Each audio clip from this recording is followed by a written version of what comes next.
Après une saison 1 incroyable, The Boys, la série de super-héros qui les replace dans notre monde réel avec un point de vue terre-à-terre et très réaliste, on va aujourd'hui inaugurer le nouveau format de cette chaîne YouTube, Critique d'émission qui te dira si The Boys saison 2 est le paix mouillé dans le caleçon de Marvel. Voilà, bonjour, bonsoir à tous, je suis Divan, on se retrouve pour ce format critique qui fait la critique justement de choses qu'on ne peut pas parler dans le rendez-vous ciné. Ça peut être de séries comme ici ou autre chose. Séries, animation, films aussi. Si on est dans une période avec trop, on peut en passer certains ici, évidemment. Mais c'est avant tout un format libre, un format qui n'est pas censé être un format régulier. Voilà, je vous préviens. Donc, parlons un peu plus de The Boys. The Boys est une série incroyable dans la saison 1. Je suppose que si vous regardez cette vidéo, vous l'avez vue et vous êtes sûrement d'accord avec moi.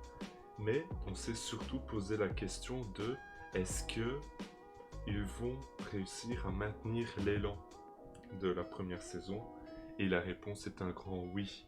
La série arrive à améliorer de contenu, de poésie et même de brutalité. Mais attendez, j'y viens tout de suite. Elle est gore, elle est extrêmement violente. La preuve avec le panneau d'avertissement au début des épisodes. Il n'est pas là pour rien. Il y a des techs qui explosent à un épisode sur deux. C'est incroyable. Ils ont réussi à faire quelque chose de très gore, mais jamais dans le gratuit. Il y a des moments très drôles, d'autres très touchants, parfois quelques moments un peu concons, mais surtout des vrais moments où on peut sentir et ressentir l'impact qu'on arrive à ressentir, les intentions, notamment dans la scène où il y a un combat entre les protagonistes que vous pouvez voir et Black Noir, un moment fort et puissant. Mais surtout qui nous inquiète dans l'histoire, on se préoccupe pour les personnages, etc. Mais c'est aussi des moments touchants où Butcher et Stella se retrouvent à côté du lit du personnage de Yugi, je crois. Je sais plus. De Yugi. Un moment très fort et très intense en émotion, même quand Butcher rencontre ses parents. Voilà, j'en dis pas plus pour éviter de trop spoil pour ceux qui n'ont pas entièrement vu. Et c'est une série formidable que je recommande chaleureusement. Euh, je crois que j'ai fait à peu près le tour. Ah non, j'ai oublié de vous parler du thème central, des thèmes centraux de cette saison, qui sont l'amour, la famille et la haine. La haine un peu moins vu que c'était extrêmement présent dans la première saison, et pour éviter de faire une redite, il est présent mais seulement au début, au début de la saison pour faire une espèce de transition, mais très vite on s'aperçoit que le thème principal c'est l'amour, l'amour entre les personnages, mais l'amour aussi représenté au sein d'une famille qui peut se présenter sous la forme des sept ou sous la forme d'une vraie famille, comme voilà, vous m'avez compris si vous avez vu la saison, et aussi au point de vue des héros de l'histoire. C'est-à-dire l'équipe de Butcher, La Crème, Serge et Yui, et parfois de Annie.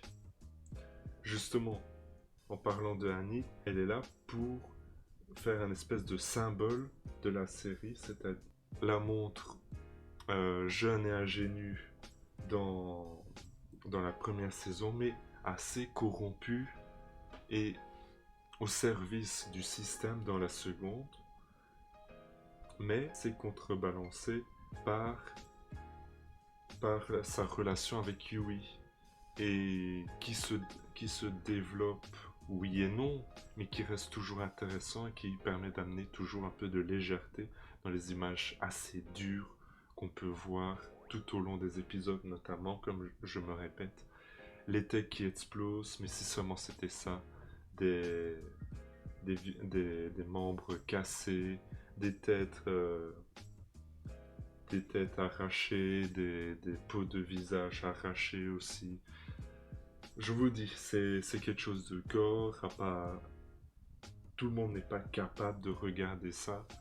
Et c'est c'est normal, ça se veut parler à un public, avertir un public qui peut comprendre les messages passant au travers de The Boys. Car avant tout, comme je l'ai dit dans l'intro, ce sont des super-héros, mais des super-héros dans notre monde actuel, corrompus, avides, etc. Ce sont C'est vraiment ça, et on suit certains parcours de rédemption, notamment je pense à l'homme poisson, et même dans la deuxième partie de la saison à A-Train, qui, qui essaye de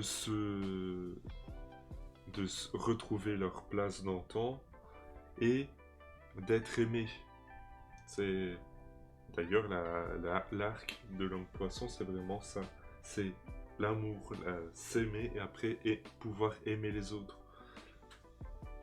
Franchement, ça a l'air un peu niais dit comme ça, mais je vous assure que c'est bien plus profond et bien plus amusant à regarder que ce que je vous en dis.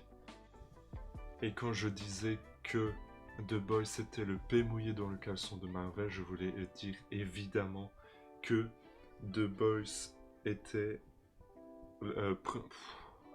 prenait parti et utilisait des thèmes forts, intelligents et beaucoup plus intéressants que Marvel, en montrant certes plus de gore, mais en faisant pousser la réflexion beaucoup plus loin. Voilà, j'espère que la vidéo vous a plu, j'espère que ce nouveau format vous a plu également. Je vous invite à laisser votre avis en pouce bleu, pouce rouge ou en commentaire. C'était Divan, on se retrouve mardi prochain pour un autre rendez-vous ciné et une prochaine fois pour un autre critique. Pour une autre critique, devrais-je plutôt dire.